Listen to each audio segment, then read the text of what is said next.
जय हिंद दोस्तों, स्वागत है मेरे नए वीडियो में। दोस्तों, इस वीडियो में हम बिहार शिक्षक भर्ती तैयारी 4.0 के लिए आधुनिक इतिहास को करने वाले हैं।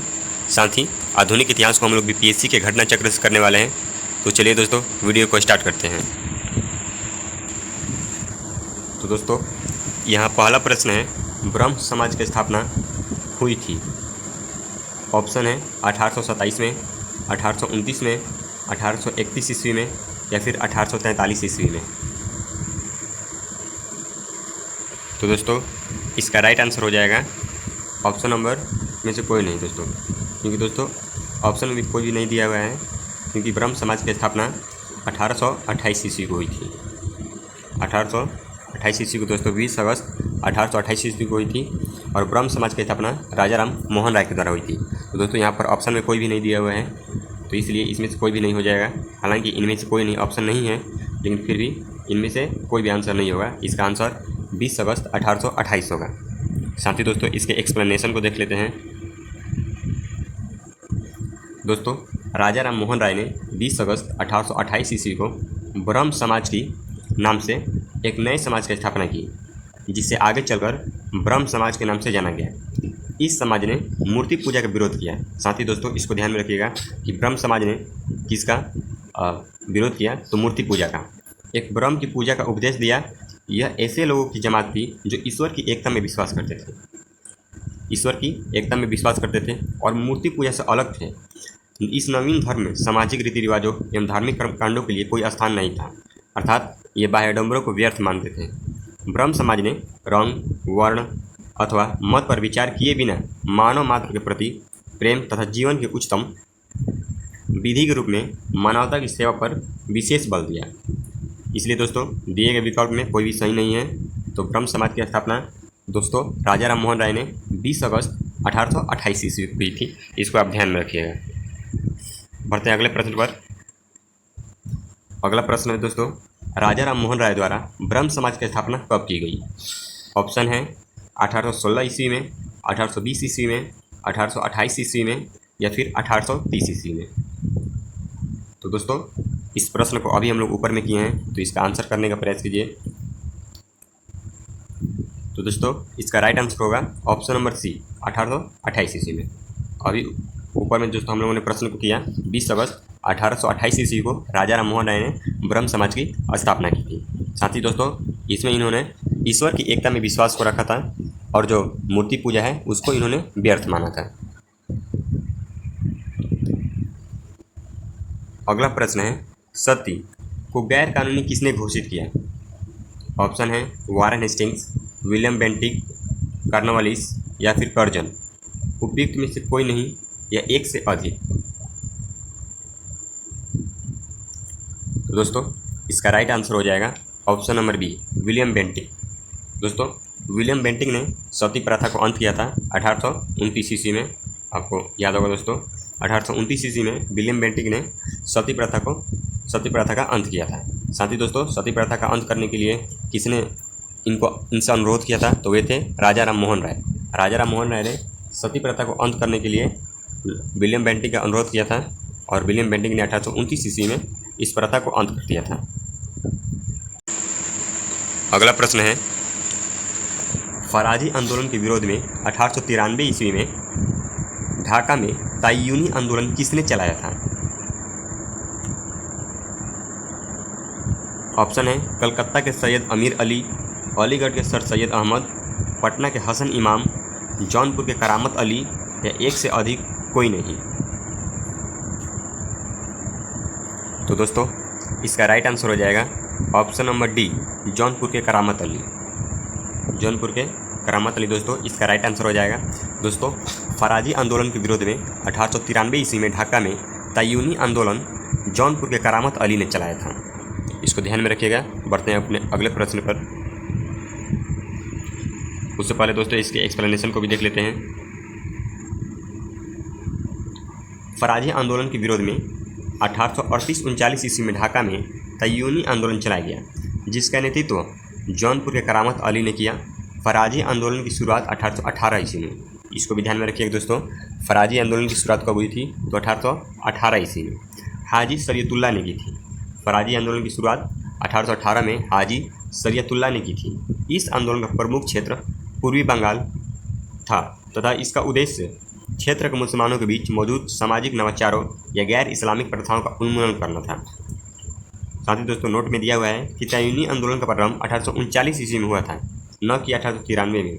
आयोग ने इस प्रश्न को मूल्यांकन के लिए बाहर कर दिया था। साथ ही दोस्तों यहाँ पर कुछ त्रुटियों को सुधारा गया है कि ये जो आंदोलन जो था तायूनी आंदोलन ये 1839 में हुआ था, लेकिन प्रश्न में हालांकि गलती से 1893 दिया था, जिसको हम सुधार लेंगे।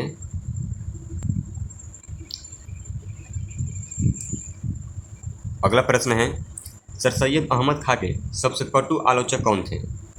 ऑप्शन है जमालुद्दीन अफगानी, CF एंड्रूज, मौलवी जकाउल्लाह या फिर शिवाली नेमानी। एक से अधिक कोई नहीं। तो दोस्तों इसका राइट आंसर हो जाएगा ऑप्शन नंबर ए जमालुद्दीन अफगानी। दोस्तों जमालुद्दीन अफगानी सर सैयद अहमद खां के सबसे कटु आलोचक थे।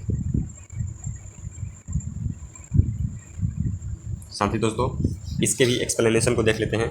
सर सैयद अहमद खां के सबसे कटु आलोचक जमालुद्दीन अफगानी थे। वहीं अंग्रेजी शिक्षा एवं ब्रिटिश सरकार के साथ सहयोग के पक्ष में सबसे असरदार आंदोलन का प्रारंभ सैयद अहमद ने किया। सैयद अहमद खान ने कांग्रेस की स्थापना का विरोध किया और विरोध में 1888 ईस्वी में यूनाइटेड इंडियन पैट्रियोटिक एसोसिएशन की स्थापना की।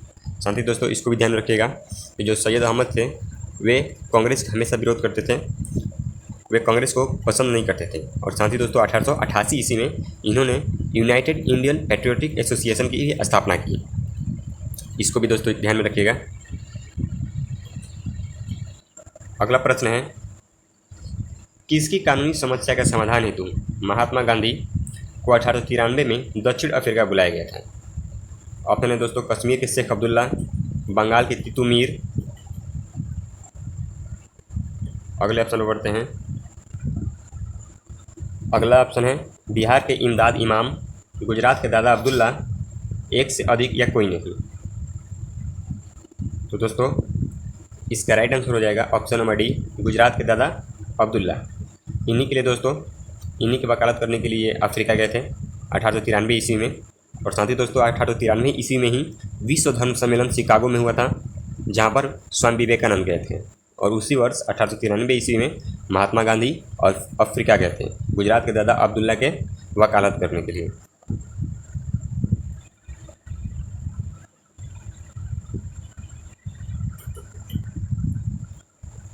अगला प्रश्न है, बंगला नाटक नील दर्पण का अंग्रेजी अनुवाद किसने किया था? नील दर्पण का दोस्तों अंग्रेजी अनुवाद दोस्तों हम जानते हैं कि नील दर्पण जो था उसकी रचना दीनबंधु मित्र ने की थी। इसका अंग्रेजी अनुवाद किसने किया था? प्रश्न है। ऑप्शन दिया है दीनबंधु मित्र, जेम्स लॉन्ग, ऑन्टियोनो ग्राम्सकी या माइकल मधुसूदन दत्त। इनमें से कोई नहीं या एक से अधिक। तो दोस्तों इसका राइट आंसर हो जाएगा option number D Michael Madhusudan Dutt. Madhusudan Dutt इसका राइट आंसर हो जाएगा। साथ ही दोस्तों इसके एक्सप्लेनेशन को देख लेते हैं। दीनबंधु के बांग्ला नाटक नील दर्पण को नील आंदोलन 1859 से 60 का उल्लेख किया गया है। इसमें दोस्तों नील दर्पण जो पुस्तक है जो कि नाटक के रूप में है, इसमें नील आंदोलन जो कि 1859 से 60 ईस्वी तक चला था इसका वर्णन किया गया है तथा किसानों के शोषण को बारीकी से दर्शाया गया है। इस बांग्ला नाटक का अंग्रेजी अनुवाद माइकल मधुसूदन दत्त ने किया था। ये भी काफ़ी महत्वपूर्ण है दोस्तों। नील दर्पण पुस्तक से भी काफ़ी प्रश्न आते हैं। बढ़ते अपने अगले प्रश्न पर। अगला प्रश्न है, एक अच्छे यूरोपीय पुस्तकालय की एक अलमारी भारत तथा अरब के संपूर्ण साहित्य से अधिक मूल्यवान है। यह किसने कहा था? ऑप्शन है टीबी मैकॉले, डॉक्टर विलियम फेरी, लॉर्ड मिंटो या फिर चार्ल्स ग्रांट। एक से अधिक कोई नहीं। तो दोस्तों इसका राइट आंसर हो जाएगा option number A TB Macaulay. दोस्तों मैकॉले ने ही कहा था कि एक अच्छे यूरोपीय पुस्तकालय की एक अलमारी भारत तथा अरब के संपूर्ण साहित्य से अधिक मूल्यवान है। इसके एक्सप्लेनेशन को भी देख लेते हैं दोस्तों। मैकाले का मानना था कि यूरोप के एक अच्छे पुस्तकालय की एक अलमारी का तख्ता भारत एवं अरब के समस्त साहित्य से अधिक मूल्यवान है। मैकाले ने भारतीय संस्कृति की उपेक्षा करते हुए अंधविश्वासों का भंडार बतलाया था। दोस्तों, इसने भारतीय संस्कृति की उपेक्षा करते हुए इसे अंधविश्वासों का भंडार बताया था। मैकाले भारतीयों में पाश्चात्य शिक्षा के प्रसार के साथ एक ऐसे समूह का निर्माण करना चाहता था जो रंग एवं रक्त से तो भारतीय हो, पर विचारों, रुचि एवं बुद्धि से अंग्रेज हो। दोस्तों, थॉमस मैकाले के बारे में हम जानते ही हैं। थॉमस मैकाले ने ही भारत में अंग्रेजी शिक्षा को लाने का प्रयास किया था। अगला प्रश्न देखते हैं दोस्तों। पंजाब हिंदू सभा की स्थापना किस वर्ष हुई थी? ऑप्शन है 1905, 1909, 1915, 1917, ये एक से अधिक कोई नहीं। तो दोस्तों, इसका राइट आंसर हो जाएगा ऑप्शन नंबर बी, 1909 में। 1909 में दोस्तों पंजाब हिंदू सभा की स्थापना की गई थी। अगले प्रश्न पर बढ़ते हैं दोस्तों। अगले प्रश्न पर बढ़ने से पहले इसके एक्सप्लेनेशन को देख लेते हैं एक बार। अखिल भारतीय स्तर पर स्थापना से पूर्व प्रांतीय स्तर पर हिंदू महासभा स्थापित की गई थी। सबसे पहले पंजाब प्रांत में वर्ष 1909 में पंजाब हिंदू महासभा की स्थापना की गई थी। पंजाब हिंदू महासभा की स्थापना की गई थी।